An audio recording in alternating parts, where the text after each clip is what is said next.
Hey, what's up, everyone? This is Bold Donut from the Never Regret Clan, and a lot of you have been asking me for a Meta Point Achievement Guide, so here it is.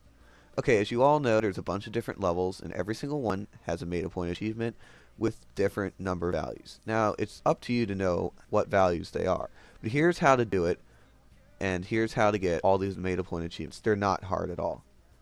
Now, if you want to do it with two people, what you need to do is put it on normal, and you need to turn on 3 skulls. Now, if you're doing it by yourself, you can still turn on the 3 skulls, but you only should need 2 to do it. Okay, so what I'm going to do is I'm going to turn on the Grunt Birthday Skull because it's very important to know that you got a headshot. You also need to turn it on for free for all, or else the thing won't work, and you can't do it with team. It doesn't work that way. It has to be free for all. You also need to turn on the Thunderstorm Skull, which will promote everyone on the battlefield, the Tough Luck Skull, and the Catch Skull. The Tough Luck Skull and the Catch Skull, all they do is basically make it so that your enemies will throw grenades at you, and it's very hard to stick them.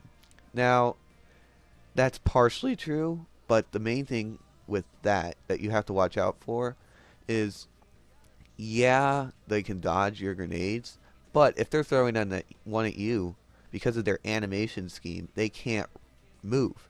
So that's the best time to stick them. Okay. Now, the other thing is, you guys are probably wondering why I'm turning the Grunt Birthday Skull on. One, who doesn't like it when you hit the grunts in the head that goes confetti and the kids scream, yay. But when you're playing in the Meta Point game, if you get a headshot, you get more points.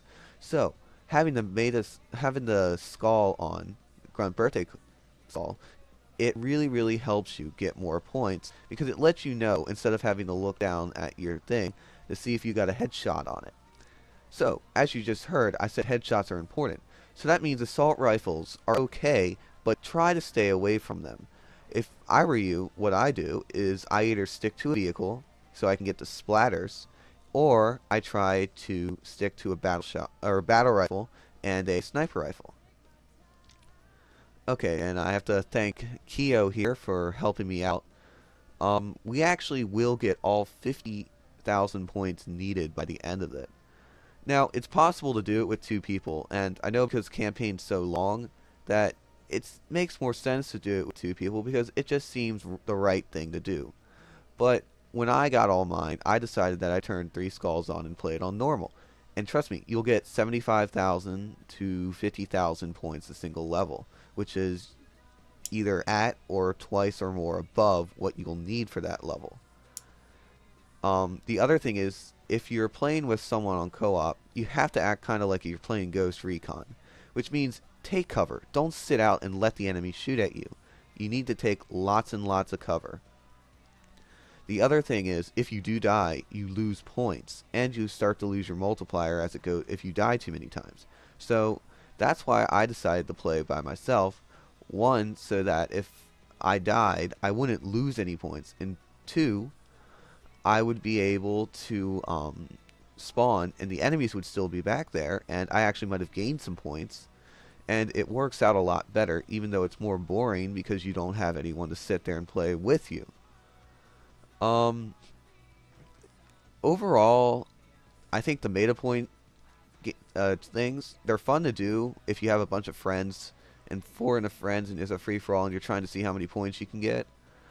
But overall, if you've played the campaign as many times as I have, there's really almost no point of doing them.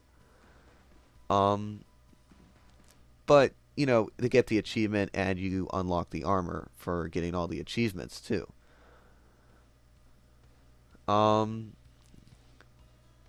Yeah. Okay. So, with the Meta Point achievements, here's another thing you need to be careful with.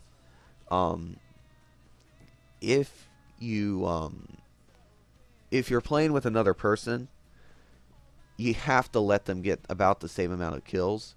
So, for instance, if you take the lead, for instance, you're playing on the Ark, if you take the lead in the first half, let the other person catch up. So, for instance, when you get into this tank part, this is the part where you get a ton of points in this level. And see, what I'm doing is, even though Keo is behind me, I'm weakening the stuff for him so that he can come up behind it and kill it to get the points. If you weaken the thing, you don't get the points. Now, of course, I'm also taking points from him too, and we're kind of having a bit of a race. But basically, overall, destroy everything that's big, because that's where the points lie. So, for instance, if you see a phantom, you have a tank, take it out. Don't let it sit there. Now, if someone's really behind, and for instance on the Ark, you have 2 Scarab battles, no, 1 Scarab battle, sorry, you should let them the Scarab, because the Scarab's worth a major mother load of points.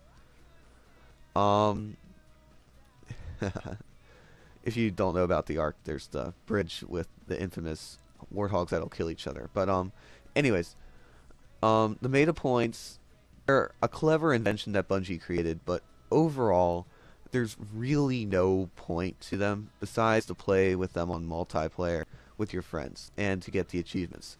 I mean, then you can't like do many games with the meta point achievements.